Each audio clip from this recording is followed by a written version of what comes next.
Happy New Year and welcome back to the O'Rourke Report. Hope everyone had a great holiday. I know I did, although I had a little bit of a cold through the whole thing. Still, you can hear it a little bit in my voice, but feeling great. Looking forward to the new year, and let's see what's happened since the last time we spoke. Bravo more or less had a I guess a little hiatus over the last 2 weeks for the holiday, culminating in Andy and Anderson Cooper on CNN. They were fantastic once again this year. I'm so glad there's an alternative, a very entertaining alternative on New Year's Eve, something to watch and really get a chuckle out of, which I have consistently over the last 8 years with Anderson and Andy on CNN on New Year's Eve. And I hope you caught it. It was great as always. But now that they have come and gone, let's go on and review our favorite Bravo celebrities. I'm going to start with, I think, probably stay in on this episode on the things that are happening in Salt Lake, because Salt Lake is the happening place to send crews to tell a story. And the latest one that they've brought on, they brought it on, I think it's on the same night that the Real Housewives of Salt Lake is on. It's called I think it's Sold in SLC, Salt Lake City. And I don't know, it's kind of a combination of The Secret Lives of Mormon Wives and $1 Million Listing. It doesn't so much have the wow that you get with the $1 Million Listing properties. At least for me, I love looking at the properties. But it centers around the goings on at a real estate agency in Salt Lake City, headed by this woman named Jen, who is, I'm not quite sure what we can equate her to other than Giselle from Potomac. And the reason I say that is I think it was the very first episode we were treated to these high-waisted, bright red leather pants that she doesn't quite have the figure to it does nothing for her figure. Let's just put it that way. I don't want to fat shame her. She's not fat. She just wore the wrong clothes that looked terrible. There was another episode where what did she have on? She had a day glow red pink pants again with the pants with a neon yellow top. Didn't work on any level. Looks terrible. The hair's terrible. The makeup's terrible. You know, we always see that in the first season of any show, and then it's always interesting to see how they mix it up, how they change it now that they've seen themselves on camera. And so it's going to be interesting to see what happens with this Jen, the owner of this agency, Presidio. And it's kind of the story of her agents and how they are competitive amongst each other. We saw that that Hamptons one that I really loved, and I can't wait till it comes back, Selling the Hamptons. And I mean, the story was the back office drama. And looks like we're going to have the same thing here. We have a little bit of a mix there. We have your typical, what I would imagine to be typical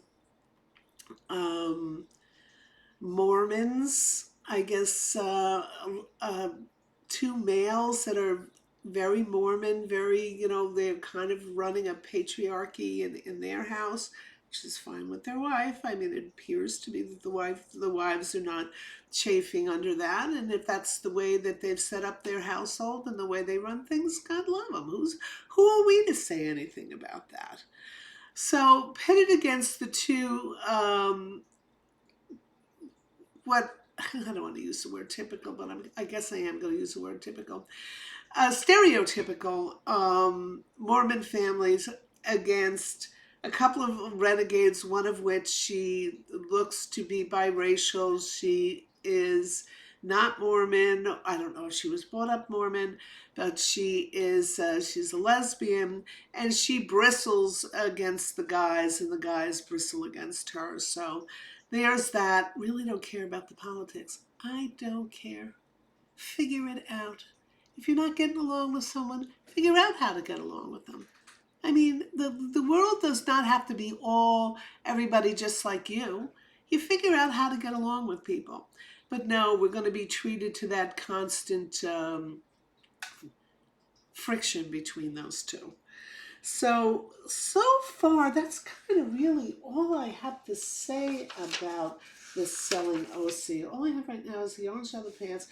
Yeah, it's the white boy show, and mm, mm, mm, mm, mm. Oh, there again. I guess Salt Lake City is kind of a small place because it seems to me I'm seeing the same characters on the three dominant Salt Lake City shows that are out there, which of course is the Real Housewives, the that little sneaker hit, The Secret Lives of Mormon Wives, and now this real estate show. And there's one character on the real estate show who looks exactly like. There's a lot of this. We see looks exactly like other characters on the other shows, and I'm saying to myself, is this inbreeding that Salt Lake City for the past 100 years has probably been going through? I don't know. But it's interesting to watch. It's an interesting to watch. So Matt and wife work. Oh yeah, yeah, yeah. One of the very the patriarchal guy is a little peeved that the wife is so busy at work. I forget what the wife does. This is the guy Matt. I forget what the wife does, but she's successful at what she's doing, but it causes her to have to travel, which means he's home taking care of the, I think, three kids that are all under 4 or 5, a young bunch of kids. Because, this is, we see this with these Mormon couples. They get married young, in their 20s, which never used to be young before, but it's young now, and they start having kids right away, and they love their kids, and but that doesn't work so much in a patriarchy when you have to have two salaries, does it? Whoopsie. So that's going to be interesting to see how that works out. Does anybody grow? Does anybody accept? Does anybody adapt? Does anybody change? We don't know. I will always, Jen and Sarah. Oh, yeah, yeah, yeah. Jen, the owner of Presidio, she of the red leather pants, has a confrontation with someone who's a competitor, a fellow owner of an agency, and they're pilfering each other's agents, and they have a face to face, and one of them says, and I forget which one because it really doesn't matter at this point to me, I will always win. Geez, you make a proclamation like that, you're going to regret it. I have a little note here, and I can't remember why I put this in here, that Jen is Salt Lake City's Karen Huger. So if I wrote that, that means that Jen really thinks she's all that in a bag of chips, and which our friend Karen Huger thinks. And let's just do a little side note here on Karen Huger's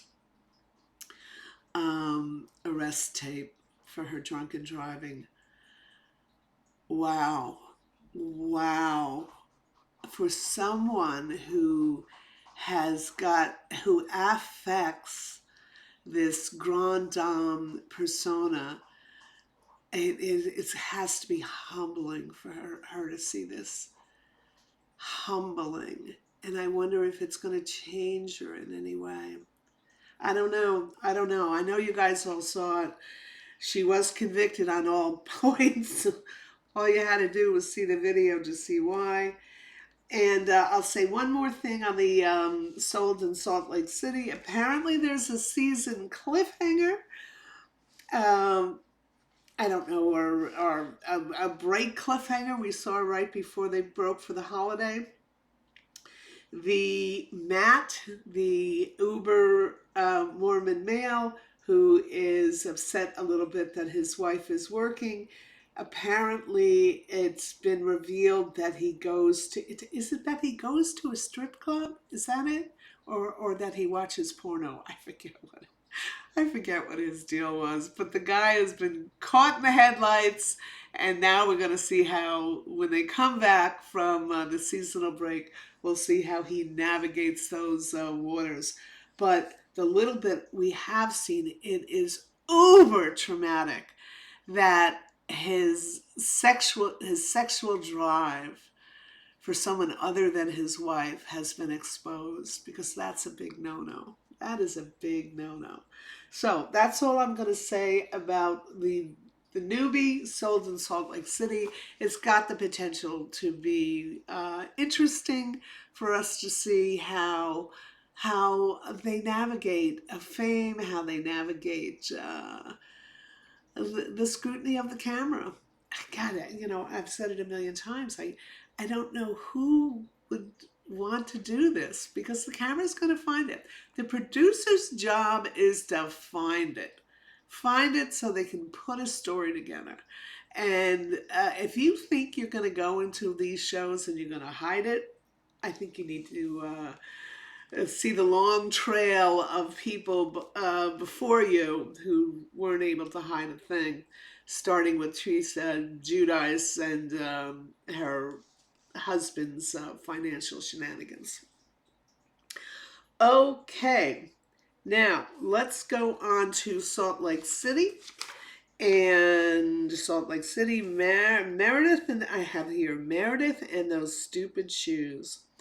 I don't know what she had on her feet, but I've written down stupid shoes, which means once again she's worn inappropriate footwear for wherever it is they're taping that day.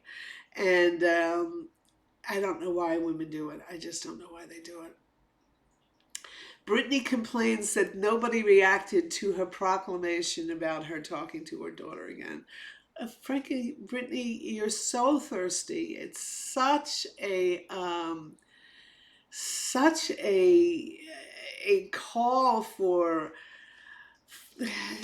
fame. Give me fame, give me fame. I'll give you whatever you want. I'll be dramatic. I'll do scream. I'll do anything. Please make me famous so I can live up to my famous Osmond boyfriend. She's an interesting one to watch. Hold on a second. I gotta figure this thing. Other thing we saw, thank you. Other thing we saw was Mary, who is what she has been showing us this year is the first housewife I think I've ever seen who, when she had the discussions with the casting agents and the producers, whoever it is that makes these decisions, as far as who to bring on the show, they're all told the same thing. We want to see what's going on in your life. Mary's the one who's actually showing it in a real authentic way. I don't think she's bamboozling us. I think what we're seeing here with the son, with her taking him off to rehab, is probably the most authentic thing we've ever seen on any of the housewife shows. So to Mary and her journey, we are 100% behind you. And I hope her son is able to tackle whatever his demons are, and go on to live a productive life. I hope so. I pray for her for that. Other thing, we have Whitney, another one with a very poor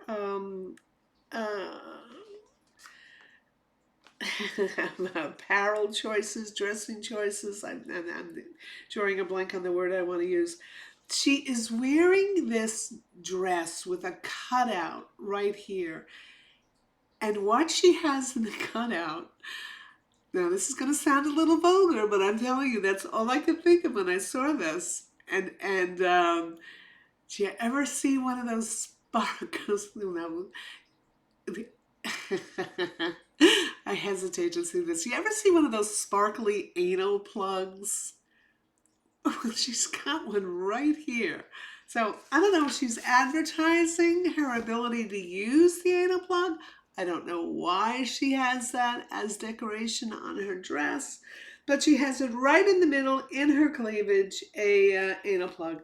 I hope you guys noticed it. And if you did notice it, I'm sure we're going to see it in one or two confessionals again with her. It looks like I have something here. Are Bronwyn and Todd trying to pull a Kelsey grammar? And when the Kelsey grammar, if you remember the first year of Beverly Hills, we had Camile Grammer, who at the time was married to Kelsey Grammer. At the time, very powerful because Kelsey was very powerful. He still is, I guess. And we see Kyle and Mauricio cozying up to her because she's in charge of, she and her husband own a vast amount of real estate, and one of those people who are probably always looking for properties. So, Camille is the big dog, married to a big dog. But what's really been happening is Kelsey has been in New York in a play. He started an affair with someone else, and you get the impression that he is encouraging his wife to make something happen on Beverly Hills because he's about to lose her. To leave her.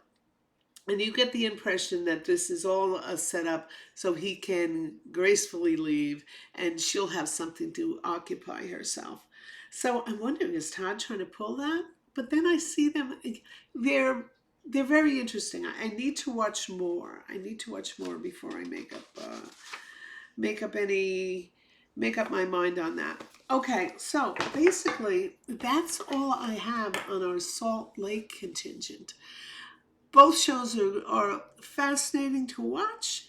They're fascinating to see how the personalities develop. Fascinating for me to watch them try to navigate their lives, and some of them try to spin it that they are above the fray, and then you have other ones like Mary who say, okay, come in, take a look at what I'm dealing with here, and you wanted what's really happening in my life, this is what's happening in my life.